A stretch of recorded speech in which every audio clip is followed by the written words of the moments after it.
There is a specific moment in the life of someone building wealth when everything seems to turn upside down. Not in a bad way, but in the sense that the rules of the game completely change. Suddenly, money starts working more than you do. Suddenly, the numbers begin growing on their own. Suddenly, what once seemed impossible begins to feel inevitable. That moment has a number, and that number is $50,000. But here's the problem. Getting there is probably the most financially difficult thing you will ever do in your life. Not because it's mathematically impossible. It's because most people quit exactly when they are closer than they realize. And the reason they quit has very little to do with money and everything to do with how the human brain was built to react to waiting. My name is Nick. I spend far too much time thinking about financial psychology, about why some people build wealth almost naturally, while others stay stuck in the same place for decades. And if you want to understand how wealth really works, not the simplified versions floating around out there, it makes sense to keep watching. Leave a like on this video if it helps you see money in a different way. Now let me ask you a direct question. How many times have you seriously tried to start saving? With a spreadsheet? With a goal? With determination?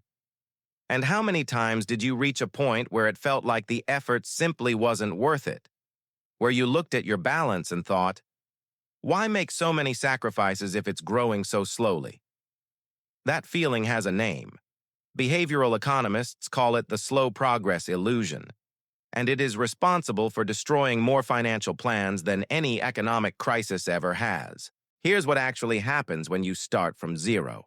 In the first few months, every dollar you save comes directly from your work, your discipline, your conscious effort. You earn $5,000 a month, save $1,000, and by the end of the year you have $12,000.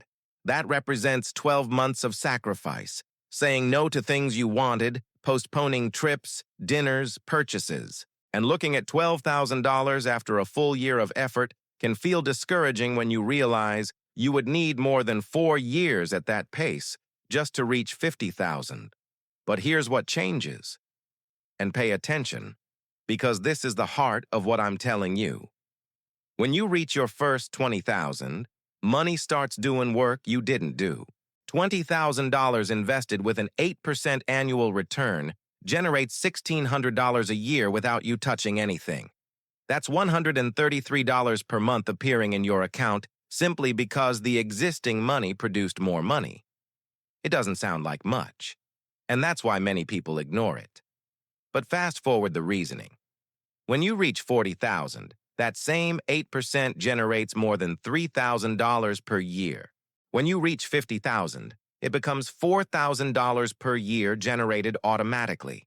That means every month you are accumulating more than $300 without working for it. And that number will continue to grow while you sleep, while you travel, while you spend time with your family. The problem is that almost no one endures the stretch between 0 and 50,000 long enough to feel that effect. And the reason is purely psychological. There is a study from the University of Chicago that analyzed how people perceive financial progress over time. The result was surprising. Most people overestimate how much they will save in the short term and dramatically underestimate how much money grows in the long term. That means you start full of energy, save for a few months, look at the balance, compare it to where you want to go, and the distance still feels enormous. Then comes the frustration. Then the excuse. Then the rationalization that maybe this isn't the right time. And that cycle repeats, year after year, decade after decade. The cruel irony is that people who quit usually do so exactly at the moment when the effect of compound growth was about to become visible. It's like planting a tree, watering it every day for 6 months and pulling the roots out the day before it sprouts. Let me put this in concrete numbers so it's clear. If you save $1,000 per month and earn an average return of 8% per year, the first $50,000 takes approximately 44 months, 3.5 years. That's a long time. That's a lot of discipline. That's a lot of saying no to things you wanted to say yes to. But the next 50,000? It takes only 32 months, a year and a half less. with the same monthly effort, with the same level of discipline. The only difference is that now you have 50,000 working beside you. And the 50,000 after that? 25 months. Each cycle gets shorter. Each accumulation gets faster. The effort remains the same. What changes is the speed at which results appear. This isn't empty motivation. It's pure mathematics. But the problem is that the phase where this math is still invisible, that first stretch to 50,000, is long enough to destroy almost everyone's motivation. And something even more insidious is happening during that period. When you don't have a financial cushion, your brain operates in permanent scarcity mode. This isn't a metaphor. It's neuroscience. Researchers from Harvard and Princeton published studies showing that financial scarcity measurably reduces cognitive capacity. Constant worry about money occupies part of your mental bandwidth that should be available for making better decisions, exploring opportunities, and negotiating situations. When you are living on the edge, every unexpected expense becomes a crisis. Your car breaks down and you panic. The electricity bill rises and you feel anxious for days. A colleague mentions an interesting business opportunity and you listen with interest, but you know you don't have the margin to act. Now compare that with what happens when you have 50,000 saved. The car breaks, you fix it, problem solved. No spiral of anxiety, no new credit card debt. No weeks of deprivation to cover the damage. The mental energy that would have been consumed by that crisis is now available for other things, more important things that build wealth instead of merely preserving survival.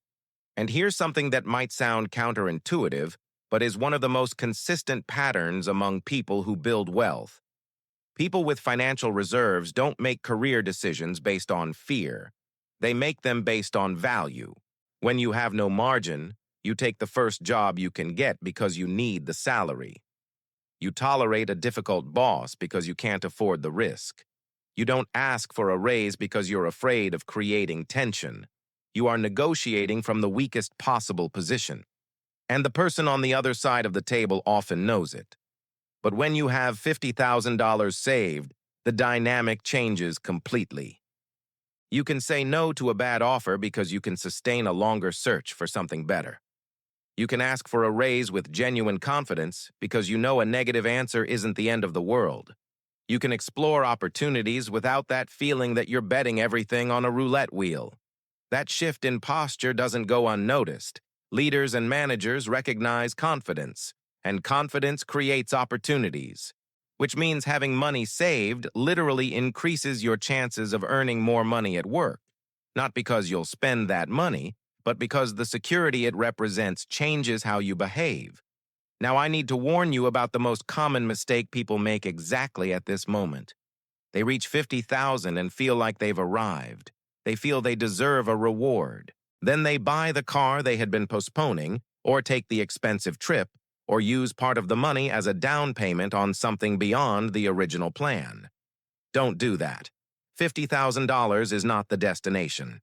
It's the beginning of the phase where the game starts working in your favor. It's the inflection point, where the compound effect starts becoming visible in real statements, not just on paper. Using that money as a reward is like winning the first major battle in a war and deciding to celebrate by disarming your army. The moment you reach 50,000 is exactly the moment to accelerate, not to spend. Think about it this way.